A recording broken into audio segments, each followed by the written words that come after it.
बिस्मिल्लाहिर्रहमानिर्रहीम। अल्हम्दुलिल्लाह बा इत्तेफाक राय व मशवरात कारवान हल्के से जनाब लईक साहब को मजलिस बचाओ तहरीक के उम्मीदवार की हैसियत से मुंतखब किया गया और मैं अदबन तमाम हल्के कारवान के राय दहिंदों से मेरी अपील है कि मरहूम गाजी मिल्लत की इस तहरीक को आगे बढ़ाने के लिए मजलिस बचाओ तहरीक के उम्मीदवार के हक़ में आपकी राय का इस्तेमाल कीजिए। वोट एक शहादत है और हक़ की शहादत मुसलमान देता।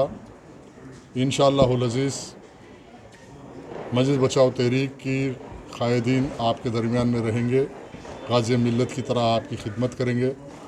और हमारी तारीख़ है कि गुज़िश्ता 25 साल में हम इक़्तिदार में रहे न रहे, रात व दिन मजलिस बचाओ तहरीक और बिलखुसूस तहरीक के क़ायदीन, चाहे वो हल्के कारवान हो, बहादुरपुरा हो, चंद्रानगुट्टा हो, राजेंद्र नगर हो, बल्कि तेलंगाना के अजलाओं से बेसहारा मज़लूम मुसलमान ही नहीं दिगर तबक़ात के लोग भी तहरीक के दफ्तर और दारुल अमान पर आकर अपने मसाइल के हल के लिए जब कभी आवाज़ दी तो इंशाअल्लाह कामयाबी के साथ हमने उनके मसाइल को हल और उनकी नुमाइंदगी की। आज वक्त का तगाज़ा है कि ये लड़ाई किसी सियासी जमात और सियासी लीडरों के लिए इक़्तिदार की जंग है। इक़्तिदार हासिल करने के इरादे से लड़ा जा रहा है। हमारी लड़ाई इक़्तिदार के लिए नहीं, उसूलों की जंग है। कोई आज सरमाए की बुनियाद पे, दौलत की बुनियाद पे इलेक्शन लड़ रहा, हम अपने नज़रिए की बुनियाद पे अपने मकासद को लिए कौम व मिल्लत के दरमियान में अपने मकसद को रख के कौम व मिल्लत की राय हमवार करने की कोशिश की जाए। और अल्लाह से तवक्को है कि अल्लाह दिलों को फेरने वाला है। यकीनन मुसलमान आज देख रहे हैं कि हालात जो हिंदुस्तान में है और कौन क्या कर रहा, कौन मुसलमानों का इस्तेसाल कर रहा, कौन मिल्लत के नाम पे आज हज़ारों करोड़ रुपए कमाए, कौन आज ऐश व आराम अपने बच्चों के लिए तलाश कर रहा और कौन मिल्लत के लिए कुर्बानी दे रहा, ये कौम के सामने है। इंशाअल्लाहुल अज़ीज़ आने वाले इलेक्शन में जिस तरह मसाजिद शहीद हुए, जिस तरह मुसलमानों के इनकाउंटर हुए, कोई आवाज़ उठाने वाला नहीं था, गुस्ताख़ रसूल के ख़िलाफ़ कोई आवाज़ उठाने वाला नहीं था।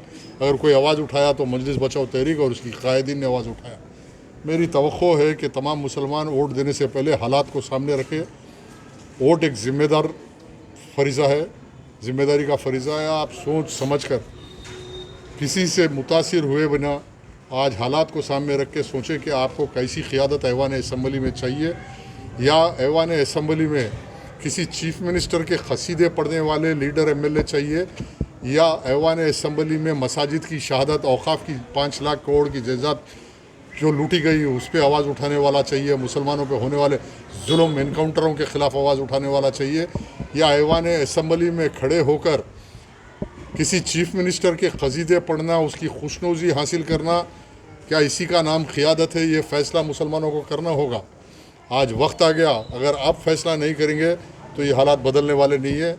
इंशाअल्लाह हम आवाम के दरमियान में जाएंगे, घर घर दर दर जाएंगे, अपने मकसद को समझाएंगे और अपने उम्मीदवार को कामयाब बनाने की पूरी कोशिश करेंगे। अल्लाह से दुआ है कि अल्लाह मुसलमानों के दिलों को फेरेगा और मजलिस बचाओ तहरीक के उम्मीदवार कामयाब होंगे।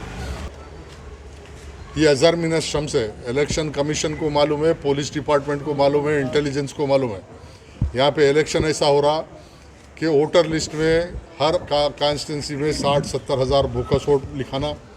बल्दिया हैदराबाद पूरी इन्वॉल्व है इसके अंदर। जहाँ वोटर लिस्ट प्रिपेयर होती है वहाँ पे पूरे ऑफिसर इस धांधली में इन्वॉल्व है। 50-60 हज़ार वोट बनाना, डुप्लीकेट आइडेंटिटी कार्ड्स बनाना, हर पोलिंग बूथ पे फर्जी 200-400 वोट डालना।